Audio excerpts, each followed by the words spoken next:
महाभारत युद्ध में एक ऐसा समय आता है जब अर्जुन युद्ध भूमि में अपने सामने अपने सगे संबंधियों को देखता है।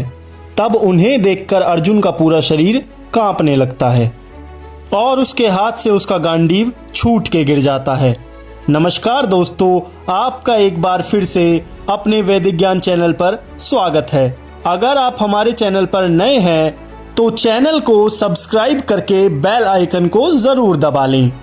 तो दोस्तों, जब अर्जुन के हाथ से गांडीव छूट जाता है तब शुरुआत होती है भगवान कृष्ण के गीता ज्ञान की। जहां पर अर्जुन पूरे तरीके से हिम्मत हार चुका होता है, वह राह भटका हुआ होता है, वहां पर भगवद गीता के ज्ञान से उसे अपने सारे सवालों के जवाब मिल जाते हैं। जिस दिन भगवद गीता का ज्ञान देना श्री कृष्ण ने प्रारंभ करा था, वह दिन एकादशी का दिन था, जो मार्गशीर्ष यानी अगहन महीने के शुक्ल पक्ष के 11वें दिन पड़ती है और यह मोक्षदा एकादशी कहलाई जाती है तथा इसे गीता जयंती के रूप में भी मनाया जाता है। गीता को हिंदू धर्म का सबसे महान ग्रंथ माना जाता है। गीता में जीवन जीने का तरीका, धर्म का पालन करने का महत्व और कर्म का महत्व बताया गया है। इस दिन लोग भगवान विष्णु के अवतार माने जाने वाले श्री कृष्ण की पूजा करते हैं, साथ साथ उनके लिए व्रत भी रखते हैं, क्योंकि लोगों का विश्वास है कि जिस तरह भगवान कृष्ण ने आज के दिन राह से भटके हुए अर्जुन को इतना महान ज्ञान देकर उन्हें कर्म करने के लिए प्रेरित करा था, तो वह उनका भी साथ हमेशा निभाएंगे। इस दिन व्रत करने से साधक की हर मनोकामना पूरी होती है तथा इसके साथ साथ साधक के पितरों को मोक्ष भी मिलता है। इससे जुड़ी एक कथा द्वापर युग की है, जहां पर महाराज युधिष्ठिर और भगवान कृष्ण का वार्तालाप हो रहा होता है। युधिष्ठिर कहते हैं कि हे भगवान, आप तीनों लोकों के स्वामी हैं, सबको सुख देने वाले और जगत के पति हैं। मैं आपको नमस्कार करता हूँ।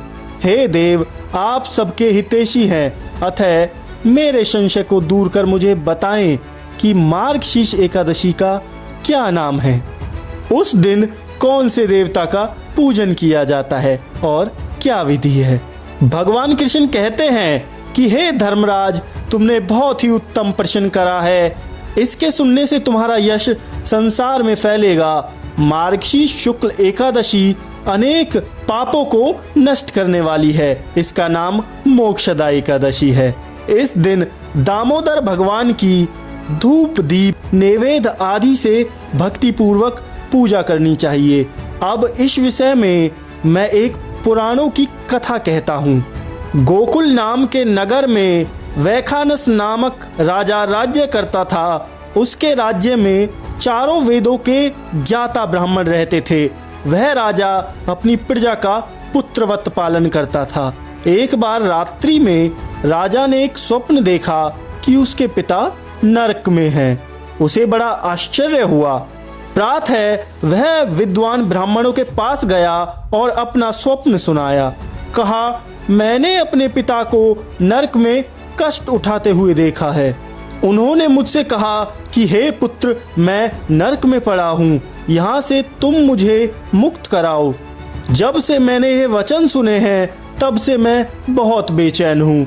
चित्त में बड़ी अशांति हो रही है। मुझे इस राज्य, धन, पुत्र, सुई, हाथी, घोड़े आदि में कुछ भी सुख प्रतीत नहीं होता। क्या करूँ।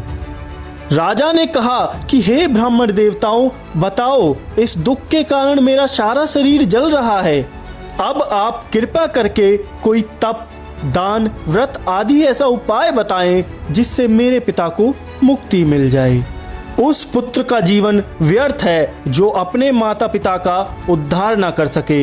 एक उत्तम पुत्र जो अपने माता पिता तथा पूर्वजों का उद्धार करता है, वह 1000 मूर्ख पुत्रों से अच्छा है। जैसे एक चंद्रमा सारे जगत में प्रकाश कर देता है परंतु हजारों तारे नहीं कर सकते। ब्राह्मणों ने कहा, हे राजन, यहाँ पास ही भूत, भविष्य, वर्तमान के ज्ञाता पर्वत ऋषि का आश्रम है। आपकी समस्या का हल वे जरूर करेंगे। ऐसा सुनकर राजा मुनि के आश्रम पर गया। उस आश्रम में अनेक शांत चित योगी और मुनि तपस्या कर रहे थे। उसी जगह पर्वत मुनि बैठे थे। राजा ने मुनि को साष्टांग दंडवत प्रणाम किया। मुनि ने राजा से सांगोपांग कुशल पूछी। राजा ने कहा कि महाराज, आपकी कृपा से मेरे राज्य में सब कुशल है, लेकिन एक अकस्मात मेरे चित्त में अत्यंत अशांति होने लगी है।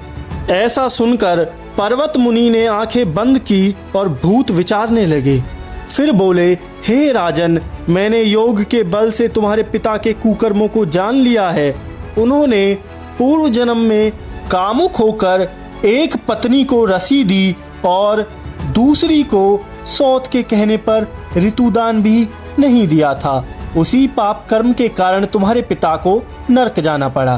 तब राजा ने कहा कि इसका कोई उपाय बताएं। मुनि बोले, हे राजन, आप मार्गशीर्ष एकादशी का उपवास करें और उस उपवास के पुण्य को अपने पिता को संकल्प कर दें।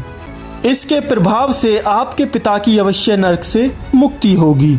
मुनि के ये वचन सुनकर राजा महल में आया और मुनि के कहने के अनुसार कुटुंब सहित मोक्षदा एकादशी का व्रत किया।